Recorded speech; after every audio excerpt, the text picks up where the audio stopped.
On the 6th of March 1937, the Stella Polaris left the Pacific and entered the waters surrounding the Dutch East Indies, the country now known as Indonesia. She dropped anchor at Bali, an island still largely untouched by tourism. In the late 30s, it received fewer than 250 visitors per month. Today, Bali is established as Indonesia's most important holiday destination.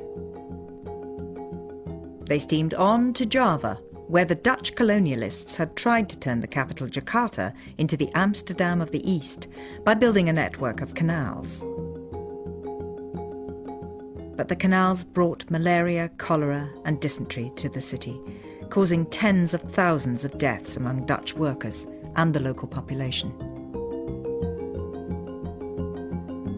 Nearby was a place that had proven an even greater challenge to colonize, Nias, a location described in the film's intertitle as the Island of Savages in Armour.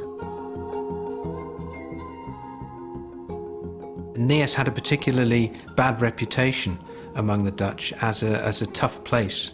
They'd sent a ship there in the mid-19th century, and the ship had been stormed by the Niasans and the crew beheaded. So this was a dangerous place to go. The Dutch finally conquered the island completely in 1906.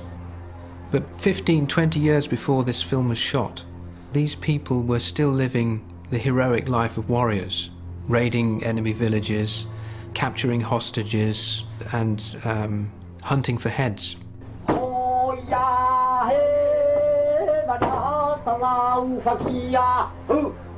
They saw their whole world destroyed. And then they're asked to put on dances which mimic that world.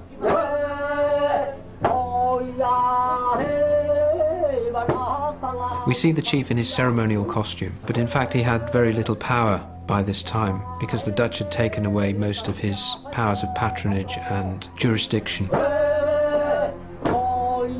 These pictures are quite tragic to me because they show people who have lost their world completely. All of their values were overturned. Everything that they believed was right about the world was suddenly wrong, sinful.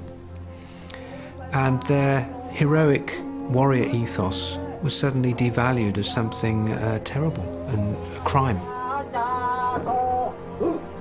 And yet they're standing there in their warrior outfits with their guns, and not surprisingly they look very sour.